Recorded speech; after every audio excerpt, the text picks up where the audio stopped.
and welcome to Gierok Farms. In today's video, starting off here, we're gonna grind some corn. We have to grind a batch of dry grain for our dairy herd. Our bin in the barn's getting empty. As for the rest of the afternoon, we might mount the picker today, or we'll get into something else. We'll see what happens. We'll see what the day brings. But that's the plan as of right now. Update on the grinder. If you guys didn't see it in our other video, we ended up getting it fixed. That bearing's holding up. We've already used it a couple times since that repair, and everything appears to be working. We'll pull up to the granary here and start throwing oats and some mineral in, and then I'll be on to shoveling out the corn crib.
Kind of different today. Watch somebody else shovel all the corn in. I actually don't mind it. It's get tired get tired and then you got such a long day with other things. I don't mind shoveling at all. I'm sure most people would disagree with that, but with no stress involved, I guess it's better than shoveling manure anyway. That was a nice workout. He's gonna go unload the mixer up into our bin by the dairy barn. I'm gonna clean out the shop here, or clean the front portion of the shop, sweep the floor, get it ready for the 686. We'll bring that in here and we'll start tearing it apart, getting it ready for the picker, put some of the special brackets on.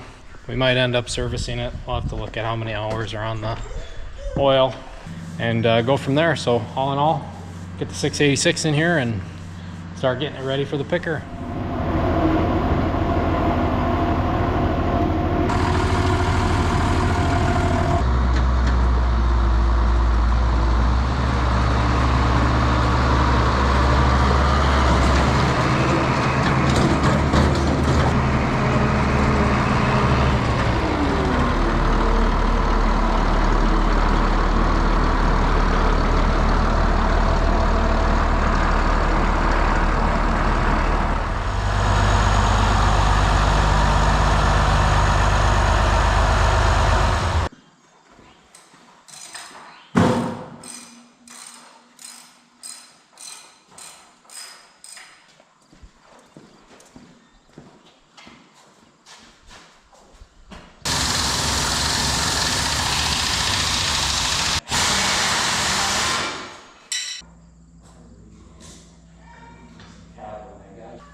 Update, we got the 686 all taken apart. We got the fenders off, front weights and bracket off, rear shield, 3-point arms, things like that, the step, toolbox.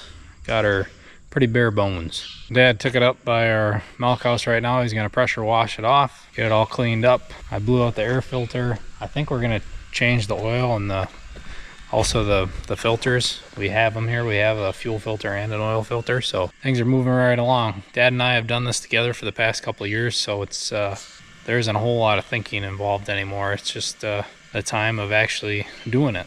Everything's moving smooth so far. Dad said no to the changing the filters. He said no to the service.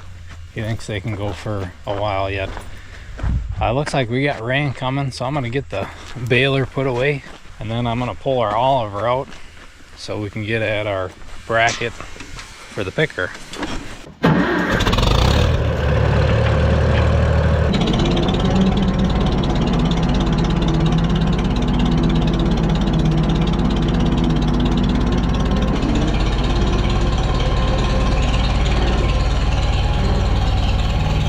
Mid-video here, I wanted to remind you guys that if you haven't already, make sure to subscribe. We'd really appreciate it. Also, if you enjoy it, make sure to hit that thumbs up button. Give the video a like. It really helps us out on YouTube, letting YouTube know that you guys like our stuff. And then also, while we're talking, I wanted to shout out one of you guys who just sent us a letter to our P.O. box. A young man by the name of Marshall just sent us a letter, and I loved reading it. Marshall told us his journey within agriculture, and he sent us a picture of him and his tractor that he just had all done up. So thank you to Marshall, and thank you to anyone else who's ever sent us mail. We really appreciate it. And if you too wanted to send us mail, the P.O. box is down in the description below the video. But we better keep moving here. I'm gonna move the Oliver out of the way so we can get to our bracket for the picker. As for the Oliver, to update you guys, we been running it a little here, nothing crazy yet.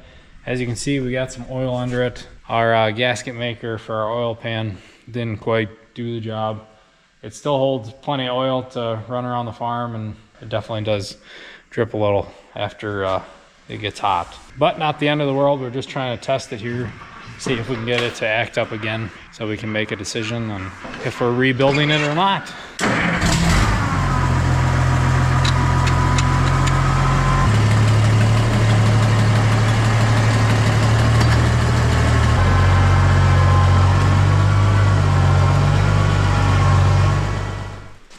Trevor, have you been enjoying being in the shop? Shop dog this afternoon? Yeah. So once Dad gets down here with the 686, we'll drag the bracket underneath the back end of it, bolt it on up, and put our shields on and our sprocket on and our U-bolts, all of our extra add-ons and attachments to make that picker jive with the 686. We'll be putting them on shortly here.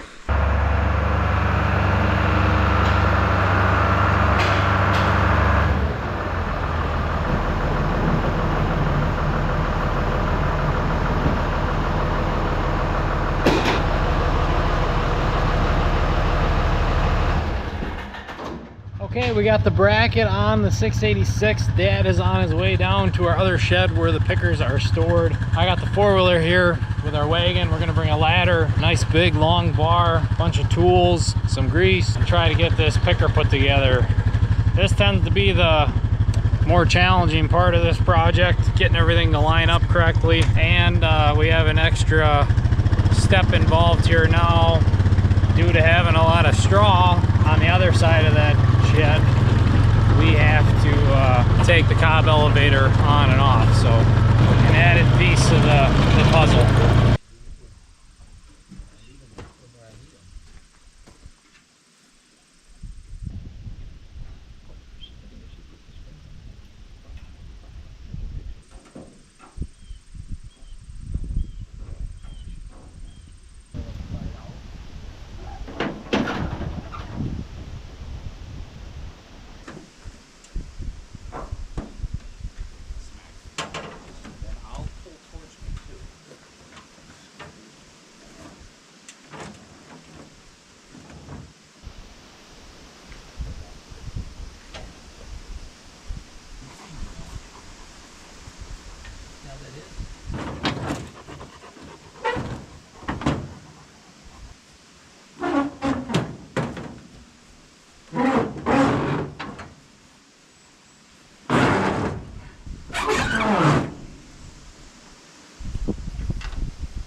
Okay, we got the cob elevator off. Now we can get in and out of there and mount the head of the picker. It's gotta go smooth. One shot, right guys?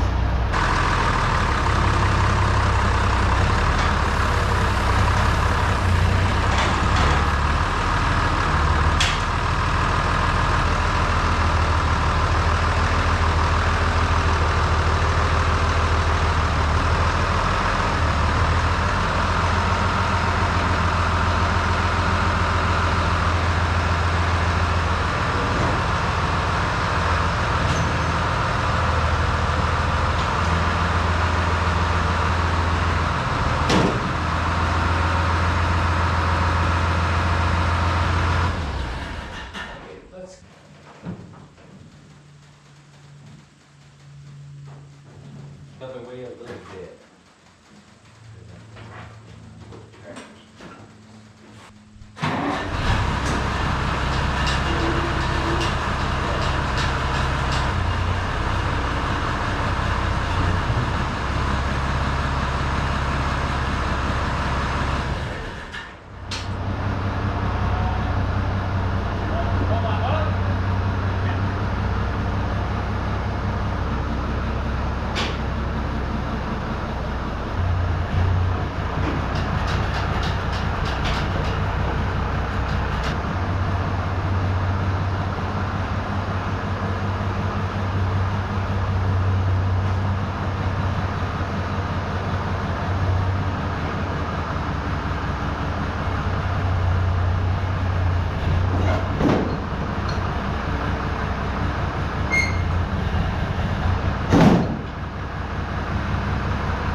We got the front half mounted and out of the shed.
And there we are, the picker is mounted and back in the yard with the 686. Dad's got some minor things to address on it, chains, and he said he's gonna silicone some cracks he's seen here and there around the cob elevator and little minor stuff, some greasing and oiling before harvest. But all in all, we're pretty much ready to go when it comes to the picker. It's mounted, good feeling. It seems like it went a lot smoother than the times beforehand. I think we're getting a pretty good system going. I'm going to end off this video here. Thank you all for coming along with us. Let me know down in the comments how harvest is going in your neck of the woods. If you want a more in-depth video of mounting a corn picker, we've done 2 videos in the past. Our first one was really in-depth, went through every single thing we had to do to the 686 along with what it was like actually putting the picker on when we're down in the other shed. But that is all. Thanks again, and make sure to check out our other videos.